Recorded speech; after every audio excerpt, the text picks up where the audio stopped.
Good day everyone. So today we're going to discuss about positive parenting techniques. And this is our learning objectives as you can see here. And introduction.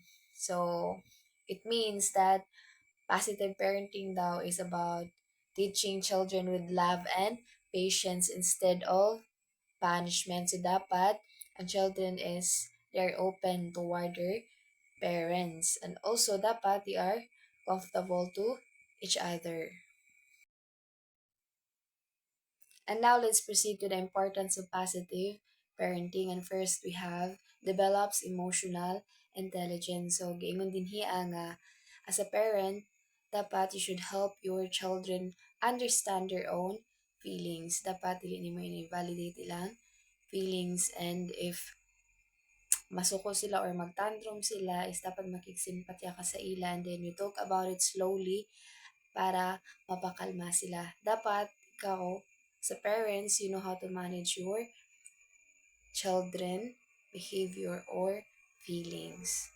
And then the second one is improved behavior and social skills. So sa parents gyud no mag-start ang pag-teach og good moral and values sa mga bata. So their job is tudloan ng mga bata og maayong pamatasan and respeto. So if their children is nakasala, of course, ang gitudlo is mangayo og sorry. And then you explain to your children why apologizing is important.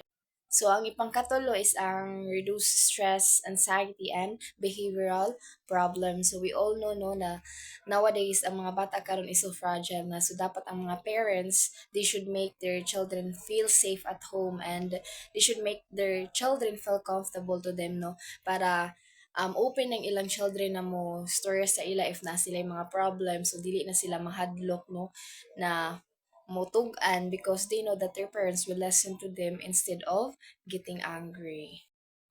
And now let's proceed to the core principle. So, pinakauna natay unconditional love and affection. So, of course, no, dapat ang parents, they show love at all times to their children. So, bisan pa man nakasala ang mga anak nila, dapat you keep saying I love you to them, no, para ipakita na you still love them and you still care about them by giving hugs, saying I love you, just to give them affirmation that you still love them para dili sila malain.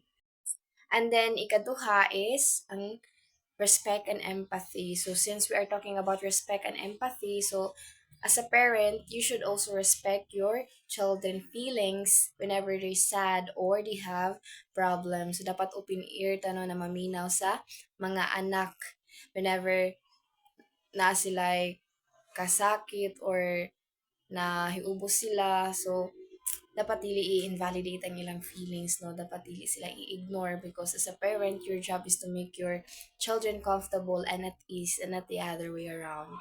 And then ikatulo is ang consistency and clear expectation. So kani dapat no ang parents sa sulod sa panimalay is mag-set og rules for their children to discipline them. So for example, during study time, so bawal mag-phone ana. So dapat i-follow gyud na nga rules, no, consistently. So since na may rules, dapat mo jud ay masunod. So na expectation kay na may rules, so na expectation na gi-expect na kana nga rules is masunod, na clear expectation ana nga rules.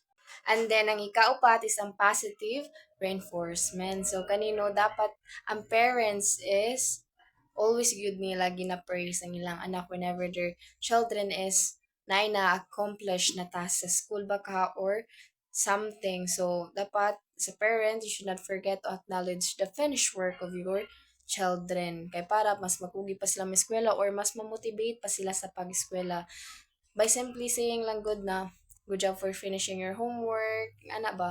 And uban pa na makapagaan sa ilang paminaw. And lastly, we have encouragement and support. Of course, this is the most important gyud no nga kaniang buhaton sa parent na encourage and support ang ilang mga anak whatever it is. So, if imong anak is na weakness or ubos iyang self-esteem, wala siya confidence, so dapat nakaka-always no sa ilang kilid to motivate and encourage them that keep trying, no, whenever they fail sa exam ba kaha or sa unsa pa nga mga butang, and just keep saying that they are capable to do everything if they're just going to trust themselves. And now let's move on to the role of the parent. So, pinakauna natin diri act as a role model. So, of course, no, this is the main responsibility of the parents na mo act sila as a role model because children copy what's the parents do. So, of course, kung ikaw nga parents is polite ka mo istorya sa imong anak, ang imuhang anak pod is they speak politely also to other people and sa imuha, sa inyuha nga mga ginikanan, and also no dapat we also mindful sa atong mga kaniyang ipanggawa sa atong baba, no, the words that comes out from our mouth, atong ipangtudlo sa atong mga anak because we all know that our children is a good imitator, so dapat maging kuan gyud ta, no, careful.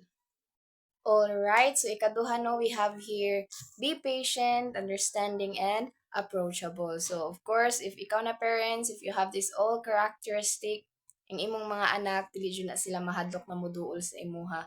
They are not afraid to tell everything to you whenever they have problems or whenever they sad. Open yun na sila ng mga istorya sa imuha. Because they are not afraid of being scolded man because they felt safe.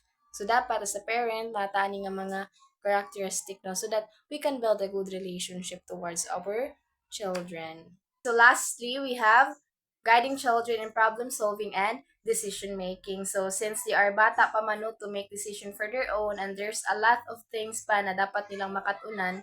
So na ang parents always kanunay magaguide sa ila on how to think whenever they have problems or whenever they need to make decision for their own. So na kanunay ang parents magaguide sa ilang mga anak no, so that they can make a good decision for their own. And I think that's all, no? And thank you for listening, everyone.